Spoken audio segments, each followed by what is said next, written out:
السابقين قم لنا وبادر يا رسول الله يا رسول الله يا حبيب الله قم لنا وبادر أنت حبل الله نور عرش الله نصر دين الله قم لنا وبادر يا رسول الله يا رسول الله يا حبيب الله قم لنا وبادر رحمة العباد روح في البلاد سيدي مرادي قم لنا وبادر يا رسول الله يا رسول الله يا حبيب الله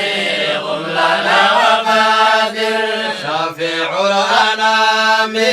في ذوى القيام قبلة الإمام قم لنا وبادر يا رسول الله يا رسول الله يا حبيب الله قم لنا وبادر هم لعيانا هاتف عدانا هات لي بيانا قم لنا وبادر يا رسول الله يا رسول الله يا حبيب الله قم لنا وبادر زلزل من عدانا واهلك من بدانا وانصر من ولانا قم لنا وبادر يا رسول الله يا رسول الله يا حبيب الله قم لنا وبادر خذ لنا أمانا بالله إحسانا وحمينا بلدانا قم لنا وبادر يا رسول الله يا رسول الله يا حبيب الله قم لنا وبادر واكرم من هدانا واعطي من ولانا واكف من عزانا قم لنا وبادر يا رسول waxaan ku sugannahay markaska weyn ee markas daarul qur'aan ee uu aasaasay ama horjoogo uu u yahay sheekhayna weyn sheekh maxamuud oo cabdulla cariif anagoo dhammaan maaragtay ujeeddadan u nimid ay tahay halkan dhallinyaro badan oo markaa magaalada ka timid oo halka inay soo booqdo oo sheekha ku soo booqato u timiday ujeeddadayna markaan soo koobo ama halkan aan u nimid maanta waxaa la dhihi karaa laba qodob baan ku soo koobi karaa marka koowaad waxay tahay sheekha maadaama uu yahay sheekh weyn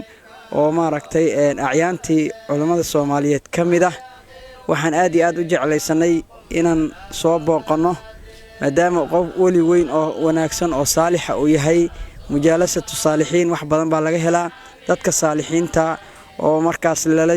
lala kifaaxo ama lala qaato aad iyo aad maaragtay faa'iido weyna laga gaaraa midda koowaad waxay ahayd horta maadaama sheekhu uu qofkaas sidaas uu yahay inaan soo booqanno oon ka faa'iidaysano midda labaad sheekhu waxaan haddana ugu nimiday inuu noo duceeyo aan maaragtay ka faa'iidaysano asagane maanta waxaan joognaa xarunta sheekheena weyn sheekh maxamuud cabdulla cariif oo ku taalla deegaanka ceelasha biyaha aad iyo aad baan ugu faraxsanahay sida wanaagsan ee xaruntan loo diyaariyey oo ah xarun loogu talagalay in lagu barbaariyo jiilalka soo socda iyo ardada xaruntan waxaa ku yaalla maraakiis badan oo lagu barto culumta diinta islaamka sida qur-aanka kariimka ah axaadiista iyo fiqiga ilaahay subxaanahu watacaala ayaa mahad leh maantayna waafajiyey inaan soo booqanno sheekheennii weynaay sheekhu Soomaal sheekh maxamuud oo cabdulla cariif aan ku soo booqanno mu'asasadiisii daarul qur'aan annagoo markaasi hadafkeenu uu yahay iyo ujeedadeenu inaan sheekha aan soo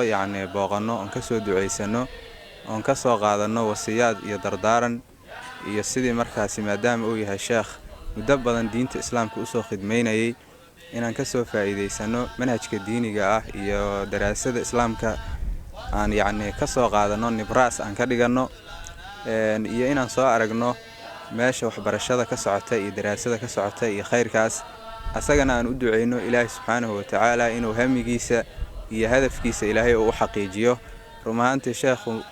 wuxuu ka mid yahay mashaayikhda waaweyn ee saalixiinta ah ee diinta islaamka u khidmeeyey dadkii yacni farakutiriska ahay oo ka dambeeya ayuu ka mid yahay maantana waan ku liibaanay oo dardaaramo badan ayuuna siiyey falilaahi alxamdu oo aan shinsanayno insha allahu tacaala inaan ku moodi doono isagana waxaan leenahay ilaahay subxaanahu wa tacaala cimrigiisa noo dheereeyo hadafka iyo himada caaliyada oo xambaarsan yahana allah u xaqiijiyo dhammaanteen kuwii yacni madrasadan ka faa'iideysta kuwa lamidana sii aas-aasana allah naga dhigo walaalayaal waxaan rabaa halkan inaan uga mahad celiyo sheekheena weyn ee sheekh maxamuud oo cabdulla cariif oonu maantay booqasho ugu tagnay